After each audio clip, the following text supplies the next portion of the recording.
김민주는 검은색 고급 세단에서 내렸다. 비싼 가죽 구두가 시골 마을의 흙길에 닿았다. 그는 깊게 숨을 들이마셨다. 건초와 장작불 냄새가 어디선가 바람을 타고 왔고 그 향기에 그는 잠시 멈춰섰다. 얼마나 오랜 시간 동안 이런 시골 마을에 오지 않았던가? 아마도 20년 정도 됐을 것이다. 그가 꿈을 안고 서울로 떠난 그날 이후로 이제 38세가 된 민주는 성공한 사업가였다. 대형 물류회사의 CEO로 바쁜 도시 생활에 익숙해졌다. 하지만 내면 깊은 곳에서 그는 여전히 들판을 맨발로 뛰어다니던 그 소년이었다. 이번 프로젝트는 중요했다. 외딴 시골 마을에 새로운 물류 창고를 건설하는 것이었다. 교통이 불편하고 대부분 도로가 비포장인 곳이었다. 민주는 평소와 달리 직원들에게 현장 조사를 맡기지 않았다.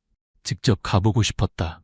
그 땅을 직접 보고 그곳 사람들의 생활을 이해한 후에 회사의 발자취를 남기고 싶었다. 마을에서의 첫날 밤, 임시로 빌린 집에서 직원들과 함께 모였다.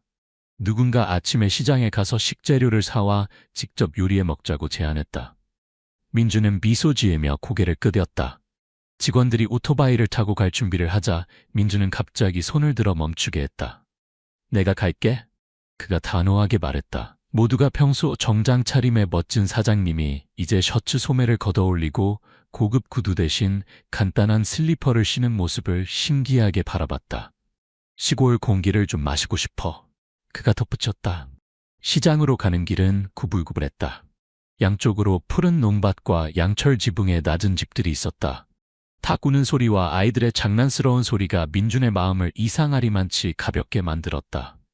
그는 시장에 들어섰다. 신선한 생선, 푸른 채소, 그리고 사람들의 흥정하는 소리가 섞인 곳이었다. 그는 한 정육점에서 멈춰 신선한 고기를 몇 점 골랐다. 그리고 천천히 다른 가게들도 둘러보았다. 모든 것을 기억하려는 듯 눈길이 시장 구석구석을 훑었다. 민주는 갓 싸온 돼지고기가 든 비닐봉지를 들고 정육점을 떠났다. 비릿한 냄새가 바쁜 시골 시장의 공기와 어우러졌다. 그는 천천히 걸었다. 슬리퍼가 흙바닥에서 철벅철벅 소리를 냈다. 반짝이는 가죽 구두는 어제 차 트렁크에 잘 넣어두었다. 주변에서는 사람들의 목소리가 왁자지껄 울려 퍼졌다. 노부인이 신선한 민물고기를 팔고 있었고 중년 남자는 호박값을 흥정하고 있었다.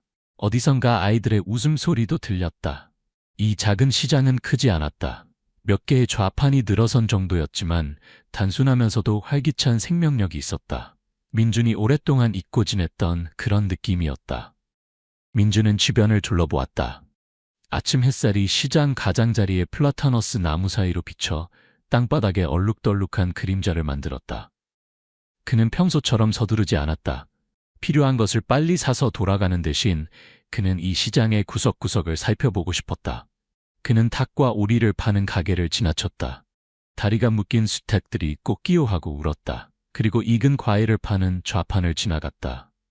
익은 참외에서 달콤한 향기가 퍼졌다. 모든 것이 소박하고 진실했다. 서울의 고급 슈퍼마켓에서 느낄 수 없는 그런 분위기였다.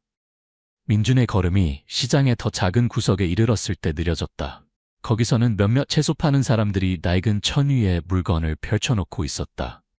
그 중에 13살쯤 되어 보이는 소녀가 앉아 있었다. 작은 손으로 물냉이 잎을 골라내고 있었다. 소녀는 색이 바른 회색 티셔츠를 입고 있었다. 낡은 고무 슬리퍼는 옆에 벗어두었고 맨발은 가늘었으며 약간의 흙이 묻어 있었다. 그녀 앞에는 신선한 푸른 채소 몇 타발과 자주색 고구마 그리고 붉은 고추 바구니가 있었다. 모두 낡은 천 위에 가지런히 정리되어 있었다. 민준이 멈춰서자 소녀가 고개를 들었다. 맑은 눈동자가 어린 나이에 일찍 성숙해진 듯한 약간의 피로감을 담고 있었다. 신선한 채소예요, 삼촌. 사가세요. 소녀의 목소리가 이상하게 쉰 것처럼 들렸다. 마치 오랫동안 감기에 걸려 아직 완전히 나아지 않은 것 같았다. 민주는 흠칫 놀랐다. 그 목소리가 과거에서 메아리 치는 것 같았다. 오래전에 묻어둔 기억을 불러일으켰다. 그는 소녀를 자세히 바라보았다. 그녀의 무엇이 그를 이렇게 불안하게 만드는지 찾으려고 했다. 그녀의 눈이었을까? 아니면 말할 때 머리를 약간 기울이는 모습이었을까? 확실하지 않았지만 무언가 너무 친숙했다. 너무 가까운 느낌이었다. 한 다발에 얼마니? 민주는 채소를 살펴보기 위해 쪼그려 앉으며 물었다. 사실은 소녀를 더 자세히 관찰할 시간을 벌기 위해서였다. 1,000원이에요, 삼촌. 우리 집에서 농약 없이 기른 거라 깨끗해요. 소녀가 대답했다. 그녀의 손은 계속해서 채소를 골라내고 있었다. 민주는 고개를 끄덕이며 물냉이 다발을 집어들고 각 잎을 자세히 살펴보는 척했다. 내가 직접 기른 거니? 아니요, 엄마가 기르고 저는 팔기만 해요. 소녀가 가볍게 웃었다. 그 미소는 순수했지만 약간의 슬픔이 배어 있었다. 민주는 물냉이를 내려놓고 일어서려 했지만 문득 멈췄다. 햇빛이 소녀의 어깨 너머로 비쳐 그녀의 목에 걸린 작은 물건을 비추었다. 그것은 작은 파란 돌이 달린 단순한 은목걸이였다. 시간이 지나 색이 바랜 것 같았다. 민준의 심장이 빠르게 뛰기 시작했다. 그 목걸이는 누나의 것과 너무 똑같다. 어머니가 누나의 15번째 생일 때 시장 축제에서 사주신 것이었다. 누나는 항상 그것을 착용했다. 그 운명의 날에도, 40명이 넘는 사람들을 태운 버스가 강물에 빠진 그날에도 아무도 누나의 시신을 찾지 못했고 그의 가족은 수년간 아픔 속에 살았다. 누나가 영원히 떠났다고 믿으며. 이름이 뭐니? 민준이 물었다. 그의 목소리가 떨리는 것을 억누르려 노력했다. 소연이에요. 소녀가 대답했다. 그녀의 눈은 여전히 손에 든 채소에 집중하고 있었다. 이 목걸이는 어디서 났니? 그는 참지 못하고 소녀의 목걸이를 가리키며 물었다. 그의 눈은 그것에서 떠날 줄 몰랐다.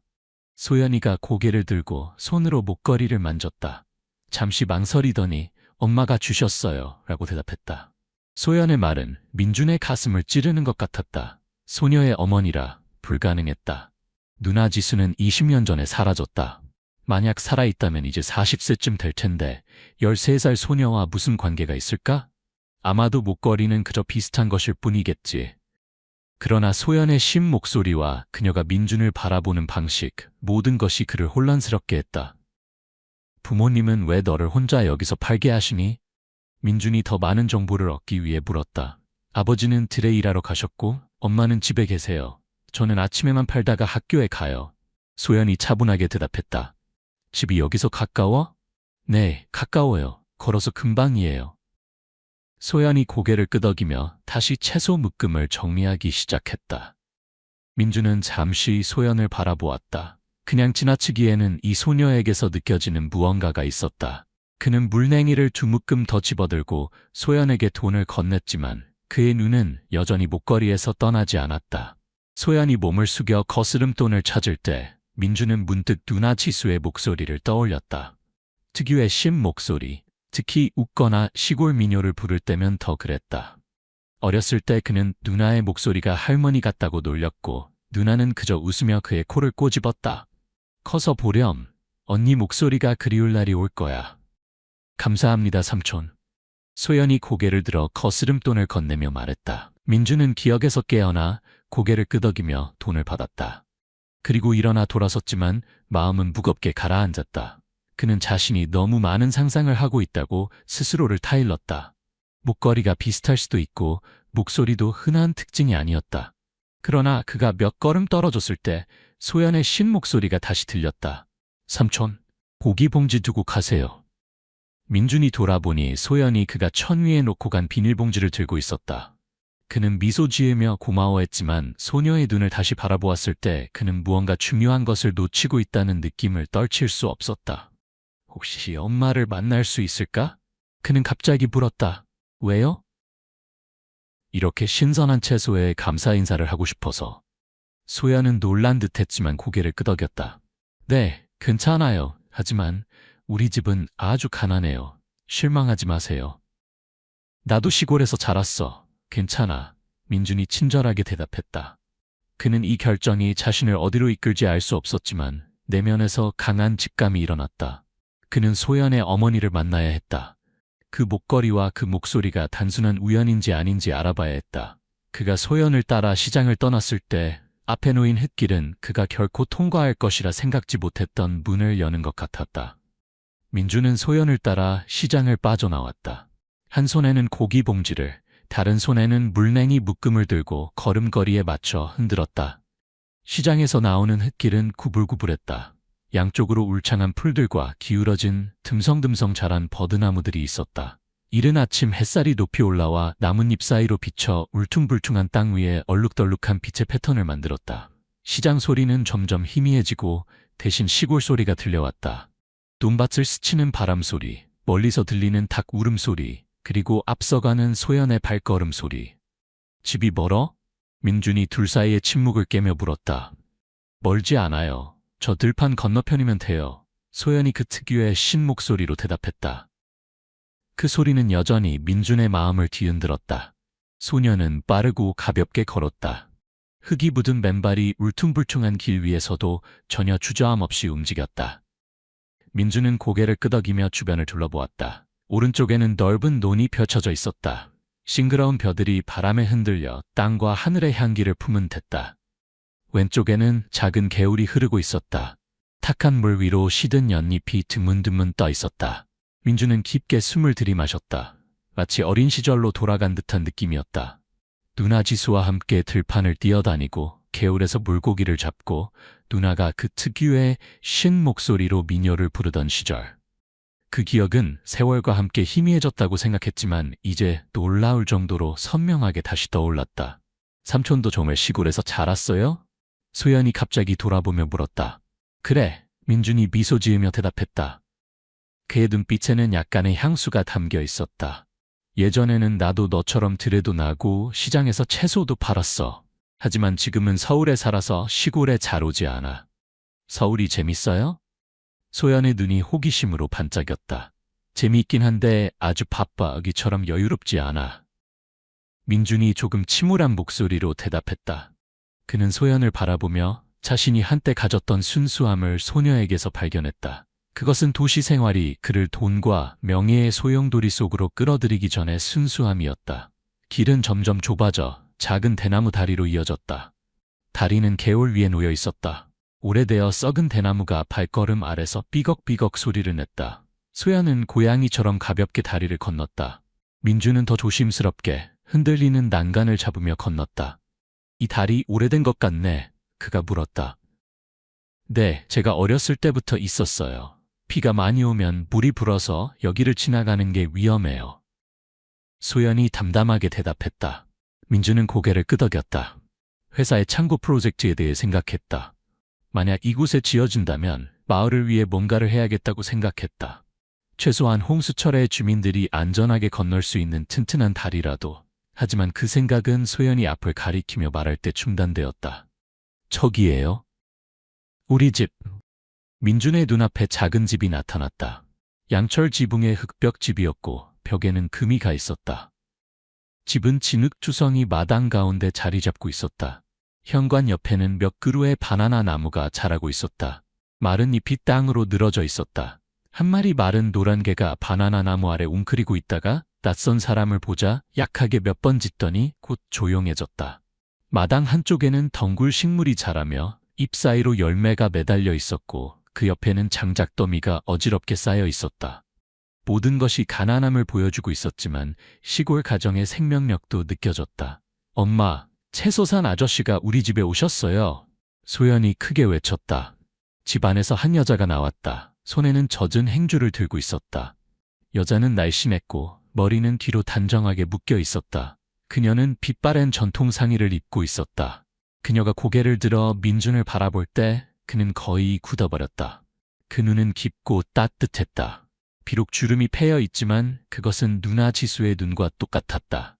그리고 그 신 목소리가 들렸을 때 그녀가 말했다. 누구세요? 왜 낯선 사람을 데려왔니? 민준은 심장이 어느 때보다 빠르게 뛰는 것을 느꼈다. 그는 가까이 다가가 침착함을 유지하려 노력했다. 안녕하세요. 소연이의 채소를 샀는데 너무 좋아서 농장을 방문하고 싶었어요. 감사 인사를 드리려고요. 민준이 거짓말을 했다. 그의 목소리가 약간 떨렸고 눈은 여자에게서 떠나지 않았다. 아, 들어오세요. 여자가 고개를 끄덕였다. 그녀의 목소리는 차분했고 의심의 기색 없이 말했다. 그녀는 집 안으로 들어갔고 민준은 그 자리에 서서 복잡한 감정들과 함께 남겨졌다. 그는 여자의 뒷모습을 바라보았다. 그 걸음걸이도 친숙했다. 누나 지수가 정원에서 채소를 가져올 때의 그 천천히 걷는 모습. 하지만 그는 자신에게 서두르지 말라고 다일렀다. 이것은 단지 누나를 닮은 누군가, 우연의 일치일 뿐이라고. 집안은 어두웠다. 벽에 걸린 등유등에서 나오는 희미한 빛이 소박한 가구들을 비추고 있었다. 오래된 나무 탁자, 몇 개의 느슨한 대나무 의자, 그리고 금이 간 그릇 선반이 있는 작은 부엌 공간. 하얀 머리카락의 노인이 집 한쪽 구석에 앉아 있었다. 그는 대나무 부채를 들고 호기심 어린 눈으로 민준을 바라보았다. 누구요? 노인이 약한 목소리로 물었다. 멀리서 온 손님입니다. 잠시 들렀어요. 민준이 대답하며 깊이 고개를 숙여 인사했다. 소연의 어머니라고 부르는 여자가 작은 쟁반을 가져왔다. 그 위에는 2잔의 녹차가 담겨 있었다. 가난한 집이라 차밖에 대접할 게 없네요. 그녀가 쟁반을 탁자에 놓으며 말했다. 민준은 고마워하며 차를 들었지만 그의 손이 약간 떨렸다.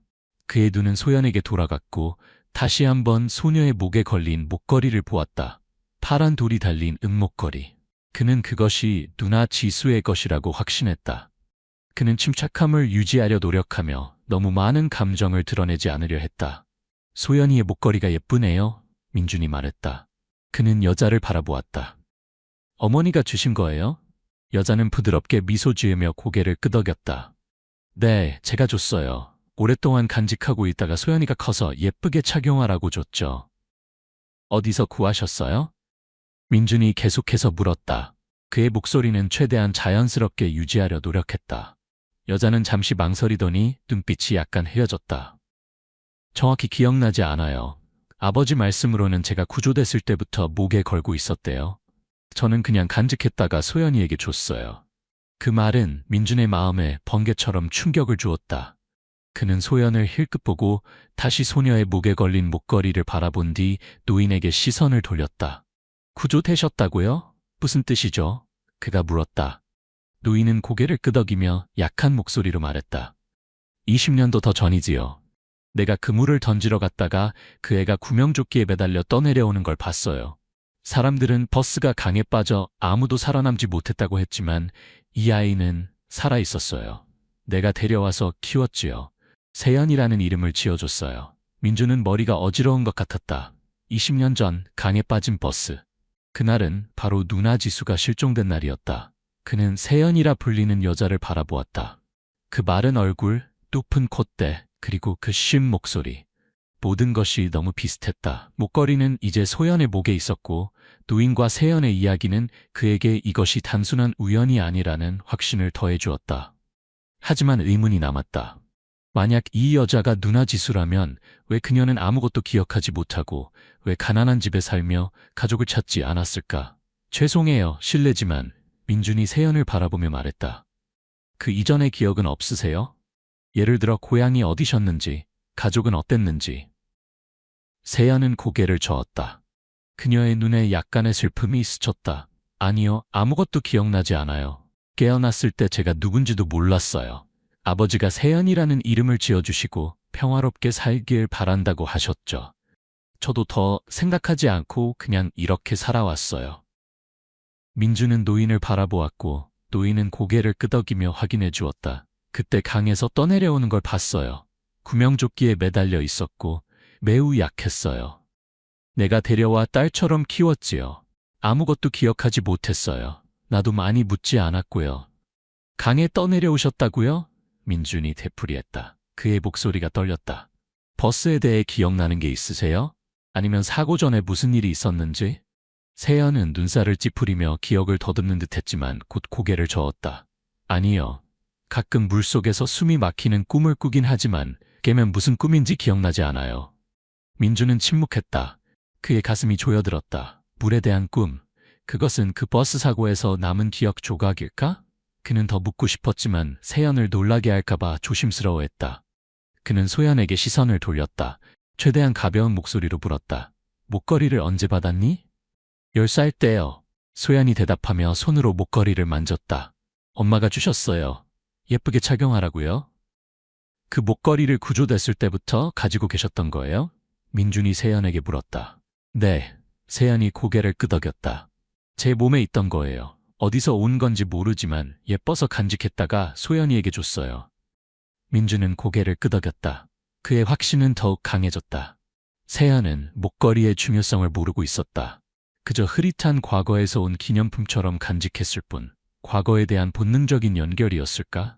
그는 일어나서 세연과 노인에게 감사 인사를 하고 떠날 준비를 했다. 다시 방문하겠다는 약속과 함께 집을 나서며 그는 멀리 보이는 강을 바라보았다.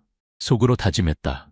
누나, 정말 누나라면 내가 누나가 기억을 되찾을 수 있게 도울 거야. 민주는 임시 숙소의 현관에 서 있었다. 희미한 달빛이 멀리 논밭을 비추고 있었다. 밤 곤충들의 소리가 고요한 밤에 울려 퍼졌다. 그는 방금 소연의 집에서 돌아왔다. 세연과 노인의 이야기가 그의 머릿속에서 멈추지 않고 메아리쳤다. 물에 대한 꿈, 소연의 목에 걸린 은목걸이, 강에 떠내려온 이야기. 이 모든 것이 그에게 세연이 누나 지수일 수 있다는 믿음을 주었다. 20년이 넘게 가족이 눈물로 슬퍼했던 그 누나. 하지만 그 희망과 함께 모호한 두려움, 불안감이 그를 사로잡았다. 그는 집으로 들어가 직원들이 남겨둔 차가운 차 한 잔을 들고 낡은 플라스틱 의자에 앉았다. 생각이 복잡했다. 그는 더 명확한 증거가 필요했다. 세연의 기억을 깨울 수 있는 무언가가 필요했다. 만약 그녀가 정말 누나 지수라면, 그리고 그는 생각해냈다. 20년 전에 찍은 가족사진. 그가 15살 키 작은 소년이었을 때 흰색 전통 한복을 입은 누나 지수 옆에 서 있는 사진. 누나는 파란 돌이 달린 은목걸이를 하고 있었고 뒤에는 부모님이 다정하게 미소 짓고 있었다. 그 사진은 지금 서울의 그의 아파트 서랍 안에 있었다. 그것이 진실을 밝히는 열쇠가 될 수 있었다. 하지만 그것을 가져오려면 서울로 돌아가야 했다. 내일 아침 일찍 민주는 일어나 마당으로 나갔다. 고개를 들어 별이 가득한 하늘을 바라보았다. 그는 전화기를 꺼내 어머니에게 전화하려다 망설였다. 그는 모든 것을 어머니에게 말하고 싶었다. 세연에 대해, 목걸이에 대해, 그녀의 꿈에 대해. 어머니의 목소리가 감격으로 떨릴 것이라 상상했다. 그리고 딸을 찾을 희망에 어머니의 눈이 빛날 것이라고. 하지만 그는 멈췄다. 손이 공중에 멈춰 있었다. 안 돼. 그는 마음속으로 말했다. 가슴이 조여들었다. 만약 지금 말했다가 세연이 누나가 아니라면 어머니는 또다시 상처받을 거야. 그는 누나가 실종된 후 어머니의 모습을 기억했다. 어머니는 거의 미쳐버릴 지경이었다. 눈물이 마를 때까지 울었고 매일 밤 작은 제단 앞에서 향을 피우며 누나의 이름을 중얼거렸다. 한 번은 어머니가 그의 손을 잡고 목이 메는 목소리로 말했다. 민준아, 지수가 아직 살아있다면 내 남은 인생을 다 바꿔서라도 그 아이를 찾을게. 하지만 시간이 지나면서 희망은 사그라들었고 어머니는 결코 사라지지 않는 슬픔 속에서 살아갔다. 만약 지금 희망의 불씨를 가져다주고 그것이 오해였다면 민주는 어머니가 그 충격을 견딜 수 있을지 확신할 수 없었다. 혼자 해내야 해. 민주는 결심했다. 그의 눈에 결의가 떠올랐다. 확실해질 때까지는 어머니에게 말하지 않을 거야. 결정을 내린 민주는 직원들에게 문자를 보냈다. 그가 없어도 현장 조사를 계속하라고 지시했다. 그리고 작은 가방에 짐을 챙겼다. 아무에게도 진짜 이유를 말하지 않았다. 급한 일로 서울에 돌아가야 한다는 핑계를 댔다. 그날 밤 그는 좁은 침대에 누워 천장을 바라보았다. 창문 틈새로 들어오는 바람이 차가운 공기를 몰고 왔지만 그의 마음은 불처럼 뜨거웠다. 그는 누나 지수를 생각했다. 그녀의 밝은 미소, 미녀를 부를 때의 신 목소리, 그리고 비 오는 날 버스에 올랐던 그 운명의 날. 누나, 정말 살아있다면 내가 찾을게요. 그는 속삭였다. 손을 꽉 쥐며. 다음 날 아침, 민주는 차에 올라 서울로 향하는 3시간 넘는 여정을 시작했다. 울퉁불퉁한 국도는 먼지가 자욱했고 차 창문에 붉은 흙이 달라붙었지만 그는 신경 쓰지 않았다.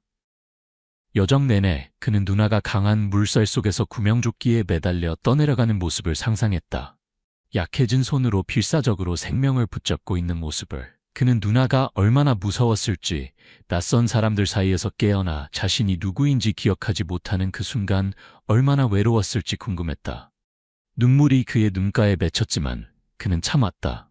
운전대를 꽉 붙잡으며 기다려요 누나. 그는 자신에게 약속하듯 중얼거렸다. 서울 도심의 고급 아파트에 도착했을 때 이미 저녁이 되어가고 있었다. 민주는 불도 켜지 않고 곧장 침실로 향했다. 가족 기념품을 보관하는 낡은 서랍을 열었다. 아버지의 손편지, 어머니의 나무빗, 그리고 20년도 더 전에 찍은 가족사진. 그는 사진을 들었고 손이 약간 떨렸다. 종이가 황변했지만 누나 지수의 모습은 선명했다. 흰 한복을 입고 파란 돌이 달린 은목걸이를 하고 있었다. 그녀의 팔은 민준의 어깨를 감싸고 있었고 미소는 봄 햇살처럼 밝았다. 민준은 옆에 서 있었다. 마른 소년, 너무 큰 셔츠를 입은 모습이었다. 뒤에는 부모님이 다정하게 미소 짓고 있었다. 민준은 사진 속 누나의 얼굴을 부드럽게 쓰다듬었다. 그의 목이 베었다. 정말 누나예요? 그는 속삭였다. 눈이 뜨거워졌다. 그는 침대에 앉아 사진을 들고 있었다. 생각이 꼬리에 꼬리를 물었다. 그는 당장 사진을 세연에게 가져가 보여주고 싶었다. 그녀의 반응을 보고 싶었다. 하지만 두려웠다. 세연이 고개를 저으면 어쩌지? 만약 이 모든 것이 그의 상상에 불과하다면 그는 자신에게 침착하라고 타일렀다. 한 단계씩 진행해야 했다. 그는 조심스럽게 사진을 셔츠 주머니에 넣고 일어섰다. 마을로 돌아갈 준비를 했다. 떠나기 전 그는 아파트를 둘러보았다. 그가 성공한 삶을 일구어낸 곳. 하지만 지금은 그곳이 텅 빈 것처럼 느껴졌다. 그가 필요로 하는 것은 돈이나 명예가 아니었다. 가족이었다. 누나 지수였다. 마을로 돌아가는 여정은 그가 더 결연한 마음으로 운전했기 때문에 더 빨랐다. 도착했을 때 태양은 이미 높이 떠 있었다. 햇빛이 소연의 집 앞 바나나 나무 사이로 비쳐 작고 낡은 집을 밝게 비추었다. 소연은 학교에 갔는지 보이지 않았지만 세연은 현관 앞에 앉아 있었다. 대나무로 만든 바구니를 들고 그 안에는 방금 따온 채소가 있었다. 또 오셨네요. 민준이 다가오자 세연이 고개를 들며 흰 목소리로 물었다. 네, 지나가다가 들렀어요. 민준이 미소를 지으며 가까이 다가갔다.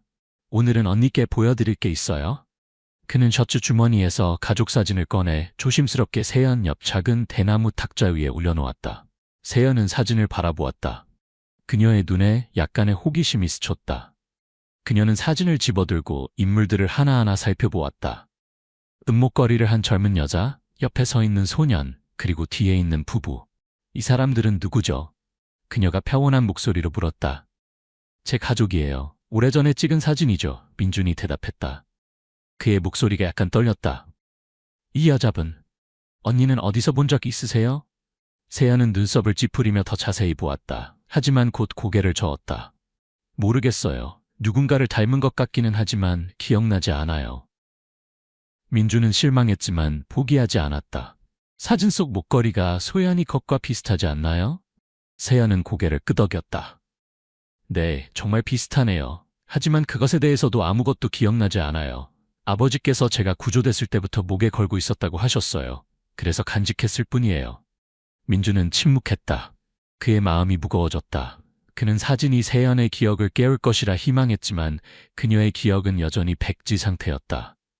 노인이 집 안에서 지팡이를 짚고 나왔다. 세연 손에 든 사진을 보고는 멈춰섰다. 그게 뭐요?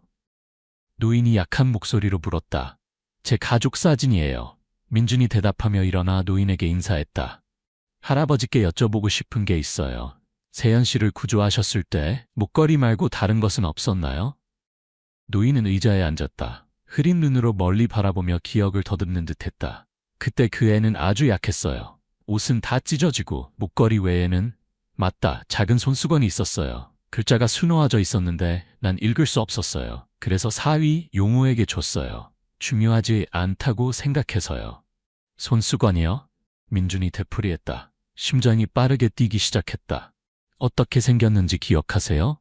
작았어요. 흰색의 빨간 글씨로 수놓아져 있었어요. 자세히 보지 않았어요. 노인이 대답하고 몇 번 기침했다. 민준은 고개를 끄덕였다. 그의 마음에 새로운 희망이 피어올랐다. 그는 그 손수건을 찾아야 했다. 진실을 확인할 수 있는 마지막 증거로. 민준은 가슴에 새로운 희망을 안고 소연의 집을 떠났다. 노인이 말한 손수건, 빨간 실로 수놓아진 이름이 있는 손수건. 그것은 누나 지수의 마지막 유물일 수 있었고 그에게 진실을 확인해 줄 것이었다. 그는 용호, 세연의 남편을 만나야 한다는 것을 알았다. 손수건이 아직 있는지 알아보기 위해서. 하지만 용호가 쉽게 대하기 어려운 사람이란 것도 알았다. 지난번에 그를 만났을 때 의심스러운 눈빛과 차가운 태도는 그가 세연의 과거를 파헤치는 것을 원하지 않는다는 것을 보여주었다. 다음 날 아침, 민주는 다시 소연의 집을 찾았다. 그는 가족 사진을 가져갔다. 필요하다면 용호를 설득하는 도구로 사용하기 위해서. 도착했을 때 아침 해가 막 떠오르고 있었다. 아침 이슬이 들판의 벼에 맺혀 있었다. 소연은 집 앞에 앉아 채소 묶음을 정리하고 있었다. 시장에 가져갈 준비를 하는 듯했다. 민준을 보자 밝게 웃었다. 이렇게 일찍 오셨어요? 채소 사러 오셨어요? 아니, 세연 씨와 용호 씨를 만나러 왔어. 민준이 차분한 목소리로 대답했다. 집에 계세요? 네, 엄마는 안에 계시고 아버지는 방금 들에서 돌아오셨어요. 소연이 고개를 끄덕인 뒤 집 안으로 뛰어들어갔다. 엄마, 아빠, 민준 삼촌이 오셨어요? 세연이 먼저 나왔다. 여전히 빛바랜 전통 상의를 입고 있었다. 뒤따라 용호가 나왔다. 흙이 묻은 뱅이를 손에 들고 있었다. 또 오셨네요? 세연이 쉰 목소리로 물었다. 용호는 아무 말도 하지 않았다. 그저 항상 그랬듯이 의심스러운 눈빛으로 민준을 바라볼 뿐이었다. 네, 세연 씨와 용호 씨께 할 말이 있어서요? 민준이 인사하며 대답했다. 잠시 앉아서 이야기할 수 있을까요? 들어오세요. 세연이 고개를 끄덕이며 그를 안으로 안내했다. 집 안에서 노인은 구석에 앉아 부채를 들고 있었다. 소연은 채소를 들고 밖으로 나갔다. 민준은 대나무 의자에 앉아 가족 사진을 탁자 위에 놓았다. 그리고 곧바로 용호를 바라보았다. 할아버지께 들었어요. 세연 씨를 구조했을 때 손수건이 있었다고요. 빨간 실로 수놓아진. 아직 가지고 계신가요? 용호는 순간 굳었다. 그의 눈에 약간의 놀라움이 스쳤다. 하지만 그는 빠르게 침착함을 되찾았다. 기억나지 않아요. 아마 버렸을 거예요. 그가 짧게 대답했다. 정민준이 계속해서 물었다. 인내심을 유지하지만 결심이 담긴 목소리였다. 제 생각에는 세연 씨에게 중요할 수 있어요. 어쩌면 그녀가 무언가를 기억하는 데 도움이 될지도 모릅니다. 무엇을 기억한다는 거죠? 용호가 눈썹을 찌푸리며 목소리를 높였다. 그녀는 여기서 평화롭게 살고 있어요. 왜 과거를 파헤치려 하죠? 세연이 두 사람을 번갈아 바라보았다. 그녀의 눈에 약간의 혼란이 어렸다. 무슨 말씀을 하시는 거예요? 그녀가 물었다. 저는 이해할 수 없어요. 민준은 깊게 숨을 내쉬었다. 모든 것을 테이블 위에 올려놓기로 결심했다. 그는 사진을 가리키며 말했다. 제 생각에 세연 씨는 제 누나예요. 20년 전 버스 사고로 실종된 지수 누나. 소연이의 목걸이, 빨간 실로 수놓아진 손수건, 모든 것이 그녀의 것이었어요. 저는 단지 진실을 확인하고 싶을 뿐이에요. 용호는 벌떡 일어섰다. 얼굴이 붉어졌다. 무슨 헛소리를 하는 거예요? 내 아내는 세연이에요. 다른 누구도 아니라고요. 이만 가주세요. 하지만 세연이 손을 들어 그를 막았다. 쉰 목소리로 말했다. 잠깐만요. 그 손수건을 보고 싶어요. 아직 있으면 가져와 보세요. 용호는 망설였지만 세연의 단호한 눈빛에 그는 거부할 수 없었다. 그는 무언가 중얼거리며 집 뒤쪽으로 나갔다. 그리고 낡은 나무 상자를 뒤적거렸다. 몇 분 후 그는 돌아왔다. 손에는 작은 흰색 손수건, 이제는 누렇게 변한 손수건을 들고 있었다. 손수건에는 빨간 실로 지수라는 글자가 수놓아져 있었지만 이제는 색이 바른 상태였다. 민준은 손수건을 보자 심장이 멎는 것 같았다. 맞아요. 그가 속삭였다. 목이 메었다. 어머니가 누나를 위해 수놓으신 거예요. 그는 손수건을 세연에게 건넸다. 보세요. 뭐라도 기억나는 게 있나요? 세연은 손수건을 받아들었다. 떨리는 손가락으로 지수라는 글자를 만졌다. 그녀는 눈썹을 찌푸리며 뭔가를 깊이 생각하는 듯했다. 갑자기 그녀는 손으로 머리를 감쌌다. 얼굴이 고통스러운 표정으로 일그러졌다. 예상치 못한 두통에 시달리는 것 같았다. 네? 물이 보여요. 그녀가 가쁜 숨을 내쉬었다. 눈을 꼭 감았다. 사람들이 소리 지르는 게 들려요. 민준은 벌떡 일어나 세연의 손을 잡았다. 뭐가 기억나요? 말해보세요. 세연은 숨을 헐떡였다. 눈을 뜨고 민준을 바라보았다. 목소리가 떨렸다. 제가 수영하고 있어요. 물이 너무 세요. 누군가가 지수라고 부르는 것 같아요. 무엇인가를 붙잡으라고요. 그녀는 눈을 떴다. 민준을 바라보았다. 지수가 누구죠? 민준은 목이 베었다. 눈물이 그의 눈가에 맺혔다. 누나예요. 누나가 지수예요. 누나는 제 누나고 저는 민준이에요. 누나의 동생이요. 그는 사진을 가리켰다. 여기, 이게 누나예요. 이게 저고, 이분들이 우리 부모님이세요. 기억나지 않으세요? 세연은 사진을 바라보고 다시 손수건을 바라보았다. 그녀의 눈빛이 조금씩 변하기 시작했다. 안개가 걷히듯 흐릿한 기억이 서서히 그녀의 마음속에 돌아오는 듯했다. 민준, 그녀가 중얼거렸다. 그 쉰 목소리가 떨렸다. 강가에서 울며 내 이름을 부르던 소년이 있었어요. 그녀는 얼굴을 두 손으로 감쌌다. 눈물이 뺨을 차고 흘러내렸다. 이제 기억나요. 저는 치수예요. 민준은 세연 앞에 무릎을 꿇고 그녀를 꽉 안았다. 흐느끼며 말했다. 누나가 살아있었어요. 저는 이렇게 오랫동안 누나를 찾아 헤맸어요. 세연, 이제는 치수도 울었다. 그녀는 민준을 꽉 안았지만 그녀의 눈빛에는 여전히 혼란스러움이 스쳤다. 다 기억나지는 않아요. 하지만 당신이 민준이라는 걸 알겠어요. 내 동생. 용호는 그 자리에 굳어 서 있었다. 얼굴이 창백해졌다. 아무 말도 하지 않았다. 노인은 구석에서 이 장면을 바라보며 흐려진 눈에 눈물이 고였다. 소연이 뛰어들어왔다. 당황한 표정으로 엄마, 왜 그래요? 민준 삼촌은 누구예요? 지수는 눈물을 닦고 소연을 바라보았다. 이분은 엄마의 동생이란다. 엄마의 오빠야. 너의 삼촌이지. 민준은 지수에게서 몸을 떼고 용호를 바라보았다. 당신은 오래전부터 진실을 알고 계셨죠? 용호는 깊은 한숨을 내쉬었다. 그의 목소리가 가라앉았다. 손수건의 이름을 봤어요. 그녀에게 가족이 있을 거라 짐작했죠. 하지만 그녀는 아무것도 기억하지 못했어요. 저는 그녀를 잃고 싶지 않았어요. 그래서 손수건을 숨기고 아무에게도 말하지 않았어요. 민준은 고개를 끄덕였다. 그는 용호를 비난하지 않았다. 용호가 단지 지수를 보호하려 했고 그들의 작은 가족을 지키려 했다는 것을 이해했다. 하지만 이제 진실이 밝혀졌고 그는 누나를 어둠 속에 더 이상 두고 볼 수 없었다. 지수 누나, 어머니께 보여드리고 싶어요. 어머니는 20년 넘게 누나를 기다리셨어요. 미뤄 가시겠어요? 그가 확신에 찬 목소리로 말했다. 지수는 민준을 바라보았다. 그리고 용호와 소연을 바라보았다. 그녀의 눈에는 기쁨과 슬픔이 뒤섞여 있었다. 어떻게 해야 할지 모르겠어요. 이게 내 집이지만 네가 진실을 말한다면 어머니를 만나고 싶어요. 하지만 선택해야 한다고 생각하진 않아요. 선택하지 않아도 돼요. 민준이 대답했다. 그는 용호를 바라보았다. 용호 씨, 누나와 함께 가주세요. 소연이도요. 모든 걸 제가 책임질게요. 누나의 가족은 제 가족이에요. 용호는 한동안 침묵했다. 깊은 생각에 잠긴 듯한 표정이었다.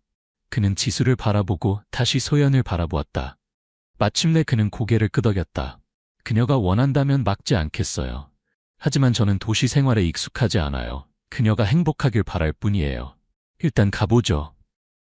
민준은 미소를 지었다. 걱정하지 마세요. 적응이 안 되면 언제든지 돌아올 수 있어요. 저는 단지 누나가 어머니를 만나길 바랄 뿐이에요. 그리고 소연이도 할머니를 알아야 해요. 지수는 눈물을 닦고 소연을 꼭 안았다. 들었니? 우리가 외할머니를 만나러 갈 거야. 분명 외할머니를 좋아하게 될 거야. 소연은 고개를 끄덕였다. 여전히 혼란스러워 보였지만 그 순수한 미소가 분위기를 한결 가볍게 만들었다.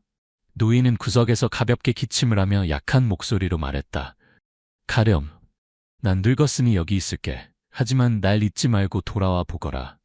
할아버지를 혼자 두지 않을게요. 민준이 대답했다. 할아버지도 우리 가족이에요. 할아버지도 돌볼게요. 다음 날 아침 민준은 지수, 용호, 소연을 서울로 데려갈 준비를 했다. 그는 가족사진, 지수의 이름이 수놓아진 손수건, 그리고 소연에게 목걸이를 잘 간직하라고 당부했다. 그가 필요로 하는 증거들이었다. 3시간이 넘는 여정이었지만 아무도 피곤하다고 느끼지 않았다. 지수는 민준 옆에 앉았다.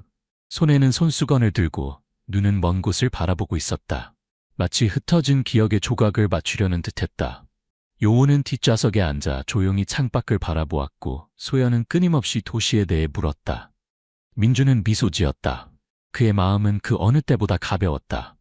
그는 누나를 찾았고 이제 어머니에게 그 기쁨을 전할 차례였다. 서울 외곽의 작은 집 앞에 차가 멈췄을 때 민준은 심장이 빠르게 뛰는 것을 느꼈다. 이곳은 아버지가 돌아가신 후 어머니가 여전히 살고 있는 곳이었다. 그는 먼저 내려 문을 두드렸다. 어머니, 민준이에요. 돌아왔어요. 문이 열리고 백발의 노부인이 나타났다. 시간이 만든 주름이 깊지만 여전히 따스한 눈을 가진 부드러운 얼굴이었다. 민준아, 갑자기 웬일이니? 무슨 일 있니? 그녀가 물었다. 그녀의 목소리는 약했지만 따뜻했다. 어머니, 안에 들어가 앉으세요. 어머니께 깜짝 선물이 있어요. 민준이 말했다. 그는 최대한 침착하게 말하려 노력했다. 백 여사는 집 안으로 들어가 낡은 나무 의자에 앉았다. 민준은 밖으로 나가 지수를 데려왔다. 지수가 문턱을 넘기 전 백 여사는 고정된 듯 굳었다. 그녀의 눈이 커졌다. 떨리는 손으로 입을 가렸다. 이 사람은 누구니? 그녀가 중얼거렸다. 어머니, 이분은 누나예요. 지수 누나. 그녀는 살아있어요. 제가 찾았어요. 민준이 말했다. 눈물이 그의 눈에서 흘러내렸다. 백 여사는 의심스러운 눈빛과 희망이 뒤섞인 표정으로 지수를 바라보았다. 안 돼. 내 딸은 20년 전에 죽었어. 민준아, 이런 장난은 하지 마라. 엄마가 견딜 수 없어. 민준은 어머니 앞에 무릎을 꿇고 가족 사진을 꺼냈다. 어머니 보세요. 이게 누나예요. 20년 전 제 옆에 선 누나. 어머니 기억나세요? 그는 사진 속 지수를 가리키고 그 앞에 서 있는 지수를 바라보았다. 똑같지 않나요, 어머니? 백 여사는 사진을 떨리는 손으로 들었지만 여전히 고개를 저었다. 닮았다고 해서 어떻게 내 딸이라고 확신할 수 있니? 이럴 순 없어. 민준은 지수에게서 손수건을 받아 어머니에게 건넸다. 이걸 보세요, 어머니. 어머니가 누나를 위해 수놓으신 손수건이에요. 빨간 실로 지수라고 수놓으신 거 기억나세요? 백 여사는 손수건을 바라보았다. 그녀의 손가락이 지수라는 이제는 바랜 글자를 어루만졌다. 그녀의 눈이 더 커졌다. 이건 정말 내가 지수에게 만들어준 손수건이야. 하지만 어떻게? 민준은 소연에게 손짓했다. 소연아, 이리 와서 할머니께 목걸이를 보여드리렴. 소연이 다가와 은목걸이를 풀어 백 여사에게 건넸다. 어머니, 이건 어머니가 누나의 생일에 사주신 목걸이예요. 그날 실종됐을 때 누나가 하고 있던 거예요. 이제 소연이, 누나의 딸이 착용하고 있었어요. 백 여사는 목걸이를 들고 바랜 파란 돌을 바라보았다. 그리고 지수와 소연을 번갈아 바라보았다. 기억이 홍수처럼 밀려왔다. 그녀는 지수를 와락 끌어안고 오열했다. 지수야, 내 딸아, 이게 꿈은 아니겠지? 네가 정말 살아있구나. 그녀는 지수의 얼굴을 쓰다듬었다. 시간이 만든 주름 속에서도 그녀의 딸을 볼 수 있었다. 손수건, 목걸이. 그게 네 거였어. 넌 내 지수야. 지수도 어머니를 꽉 안고 흐느꼈다. 어머니, 죄송해요. 아무것도 기억하지 못했어요. 하지만 이제 어머니가 기억나요. 그녀의 기억은 여전히 완전하지 않았지만 어머니의 품에서 느껴지는 따뜻함이 그녀가 마침내 집에 돌아왔다는 것을 알려주었다. 민주는 용호와 소연을 데려왔다. 어머니, 이분은 용호 씨, 누나의 남편이세요. 그리고 소연이 어머니의 외손녀예요. 백 여사는 소연을 바라보고 그녀를 안았다. 하늘이시여, 내게 외손녀가 있다니 너무 예쁘구나. 어릴 때 지수를 닮았어. 그녀는 용호를 바라보고 그의 손을 잡았다. 고맙습니다. 내 딸을 돌봐주셔서. 당신은 내 사위예요. 우리 가족이에요. 용호는 깊이 고개를 숙였다. 그의 목소리가 진지했다. 저는 그저 그녀가 평화롭게 살길 바랐을 뿐입니다. 그녀에게 가족이 있다는 걸 알지 못했어요. 그날 오후 작은 집은 웃음과 눈물로 가득 찼다. 백 여사는 손수건과 목걸이를 들고 지수가 실종된 후의 나날들을 이야기했다. 지수는 귀 기울여 들었고 그녀의 기억은 조금씩 돌아오기 시작했다. 어머니의 목소리, 고향 부엌의 냄새, 어린 시절 민준의 미소. 민준은 옆에 앉아 가족의 재회를 지켜보았다. 그의 마음은 천근의 무게를 내려놓은 듯했다. 며칠 후 민준은 지수, 용호, 소연이 서울에 머물도록 설득했다. 그는 어머니 집 근처에 작은 집을 임대했다. 그들이 새 생활을 시작하기에 충분히 편안한 곳이었다. 용호는 서서히 도시 생활에 적응해갔고 민준의 회사에서 일자리를 얻었다. 소연은 새 학교에 즐겁게 다녔다. 지수는 매일 어머니와 함께 시간을 보냈고 그녀의 기억은 점점 더 선명해졌다. 들판에서 뛰놀던 오후 그녀가 장난칠 때 어머니의 꾸중, 강에서 민준과 물고기를 잡던 시간들. 민준은 노인도 잊지 않았다. 지수를 구해준 그 노인. 그는 마을로 돌아가 노인을 위해 낡은 양철집 대신 튼튼한 벽돌집을 지어주었다. 할아버지, 누나를 구해주셔서 감사합니다. 민준이 말했다. 노인의 손을 잡으며. 할아버지는 소연이의 증조할아버지, 우리 가족이에요. 노인은 웃었다. 눈물이 반짝였다. 이런 날이 올 줄은 몰랐네. 고맙네, 젊은이. 민준은 마을에 콘크리트 도로를 놓았고 개울 위에 시멘트 다리를 지었다. 그의 누나를 살려준 이곳에 변화를 가져다 주었다. 어느 오후 그는 어머니의 집 앞에 서서 나무 그늘 아래 웃고 이야기하는 지수와 백여사를 바라보았다. 지수가 그를 바라보며 쉰 목소리로 말했다. 민준아, 고마워. 네가 없었다면 난 엄마를 다시 찾지 못했을 거야. 누나는 제 누나잖아요. 민준이 대답했다. 그의 눈이 반짝였다. 누나가 여기 있어주는 것만으로, 어머니와 함께 있어주는 것만으로 충분해요. 석양 아래 작은 집은 행복으로 가득 찼다. 재회의 행복, 그리고 결코 깨지지 않는 가족의 유대.